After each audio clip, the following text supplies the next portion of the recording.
If you really sit down with me, as I hope we do someday, and you say, what is biomimicry really all about? I will tell you it's about a change in our relationship towards the rest of the natural world.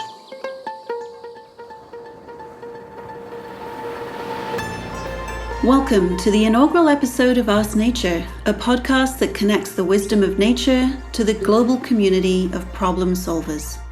For this first series of conversations, we have focused on how we can strengthen our relationships with nature by engaging our curiosity and our humility. I'm Amanda Sturgeon, CEO of the Biomimicry Institute. And I'm Andrew Howley, Chief Editor for the Institute.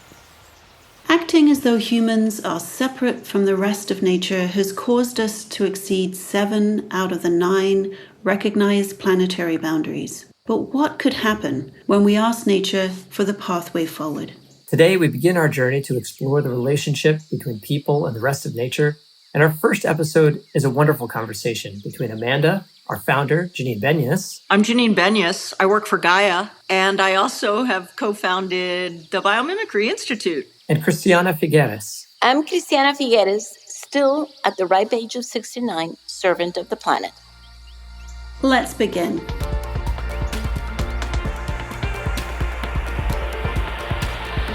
I'm excited to dig into how the two of you together can bring your wealth of knowledge, experience, and wisdom to begin our podcast journey towards the reconnection of people and nature.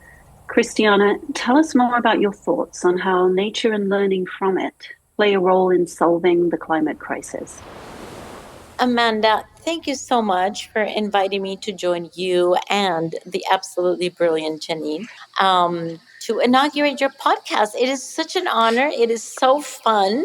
What I find so exciting and honestly so fun about using nature as our ultimate teacher is that it just corrects so many wrong views that we have been cultivating for decades, if not centuries.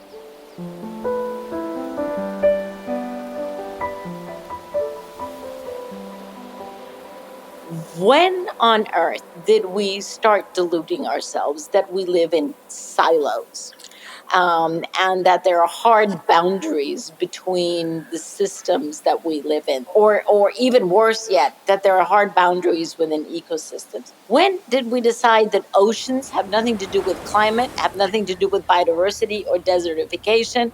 I mean, what a crazy world we have actually been working in or trying to work in, whereas nature doesn't do silos. Nature is just interconnected, interacting. Everything acts on everything else constantly. Nature is in constant change.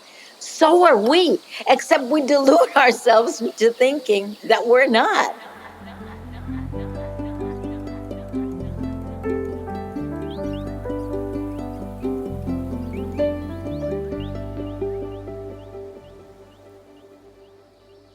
So the fact that in reality, we humans are a part of nature, one of 8 million species on the planet, but only one species, and that species has deluded itself into thinking that we are superior and that we are the owners of the rest of the species and that we can do with them whatever we like.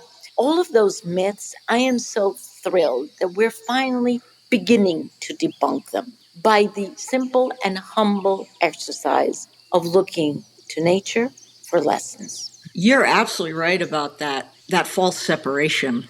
You know, our loneliness epidemic begins with that separation from the living earth. So if we asked nature, what would it tell us about the situation we're in, and how would it offer us solutions? I think nature would say, come home. We're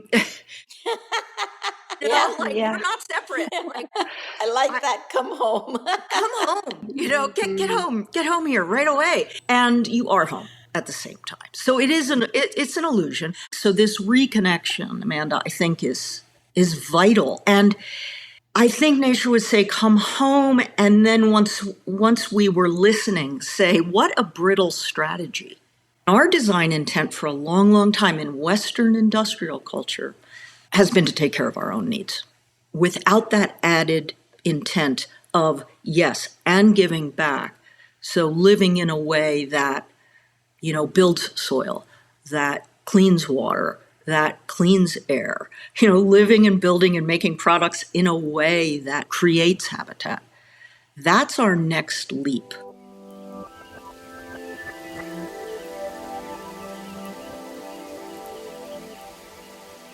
The way that I understand what you are sharing with us, Janine, is that because we have this superiority complex, that we are superior to all the rest of life on this planet.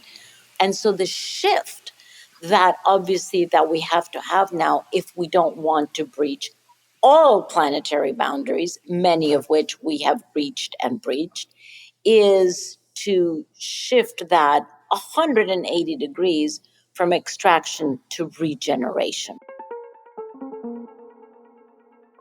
I think this topic of regeneration is an interesting one that's emerged. It's coming from the grassroots up, not really from the top down in terms of government policy or from corporate mandates.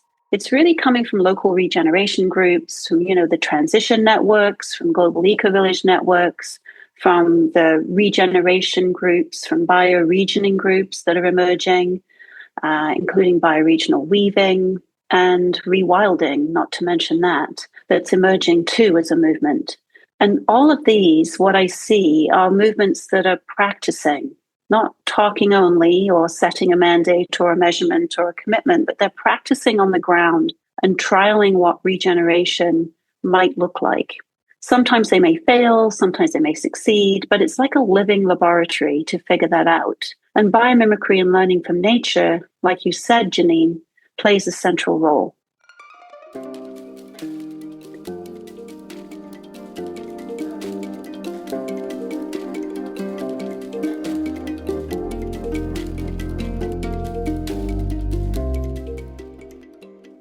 Christiana, you have your feet deep in the climate crisis, tracking how we're going, understanding what the leverage points are over so many years of experience. Do you see pathways for regeneration and learning from nature to infiltrate into the climate solutions? I think it is beginning to successfully infiltrate, to use your word. It doesn't always infiltrate via the non-human nature part. Sometimes it infiltrates via the human nature part in the personification of indigenous wisdom, of First Nations, of leaders and thought leaders that come from those cultures who have never lost touch with the fact that we are all part of nature.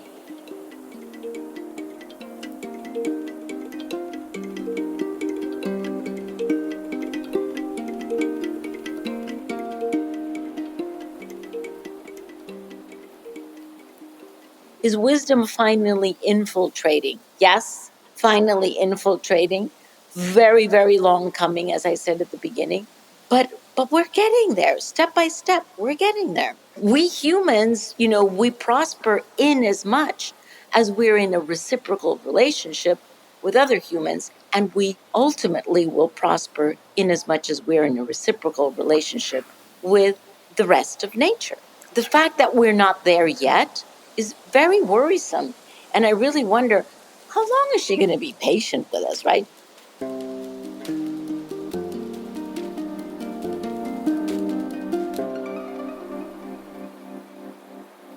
That, for me, that's what it boils down to. It's about integrity in relationships. It's about understanding that we depend on each other. We humans depend on each other. We depend on the rest of nature, non-humans. Life on this planet is all about relationships. That's right. That's what it's all about. That's what it's about. It's not about structures. It's not about control. It's not about authority. It's a relational field that we're in. And that relational field needs to be nourished and cultivated, not extracted from. Because if our only interaction with that relational field is extraction, we hit the limits. And we're hitting those limits. So how do we make this change happen? You've been really articulate in stating the need for reciprocity, the need for giving thanks, the need for repairing our relationship, and the sense of belonging, of coming home. How, given this culture is so pervasive in its extraction and so pervasive in its lack of reciprocity to nature, how can we turn the ship around in the speed that we need to turn it around? You know, Amanda, after decades, and I can't remember how many decades it is, 4 or 5 decades, of working at the global level on these issues that we've been talking about, I have reached the ironical conclusion that all systems change is deeply personal. That is my conclusion. And inasmuch as we don't have the capacity for introspection and for truly understanding what I am seeing, what I am thinking, what I am speaking, and what I am acting, or better yet, how I'm seeing, how I'm thinking, how I'm speaking, and how I'm acting. It's the how. It is the how that really determines the impact and the consequence of our actions. And inasmuch as we don't pause and have a moment of deep introspection to look at that very, very honestly, then we're not going to change.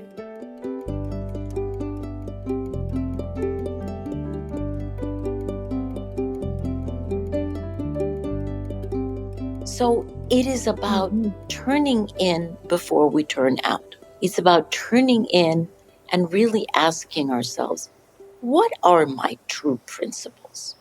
What do I really honor in my life? What do I really honor on this planet? I think those are the questions that we have to be asking ourselves. I come back to your design intent idea, Janine. What is the design intent of our lives? Yeah. What is the design intent of our actions, of our words, of our thoughts? And if we can be much more mindful about that, much more thoughtful, and frankly, much more loving in how we operate, we would have a different world. So for me, systems change is deeply personal. I agree. I mean, if you really sit down with me, as I hope we do someday again, and you say, what is biomimicry really all about? I will tell you it's about a change in our relationship towards the rest of the natural world, from one of dominator to one of student and to one of grateful student, I would add now to that. And that relationship, I think, that personal relationship with the rest of the natural world can be cultivated. We are not too far gone from it at all. It can be cultivated through behaviors that are personal. You know, people say, what should I do? I say, put out a splash bath for a bird on your balcony. See who comes. It feels so good to figure out the art of more than human hospitality. That starts personally.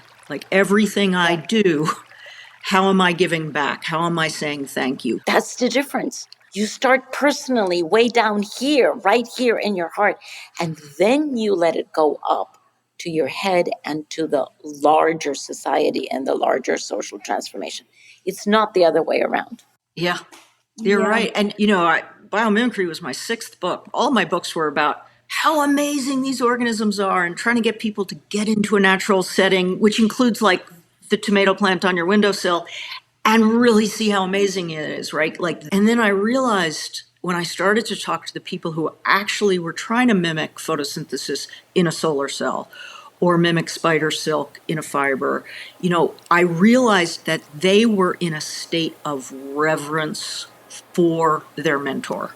It was unbelievable because the journey of learning from instead of just about is very personal.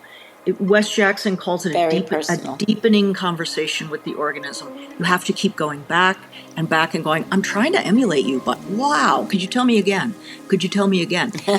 And that is not, you don't pity the organism. You look at the organism in absolute reverence, like, Reverence. holy mackerel. And respect and reverence is what is going to stay our hand from bad behavior. It's awe, it's reverence, it's gratitude, which is where we started this conversation. Yeah. And all of that is underpinned by humility.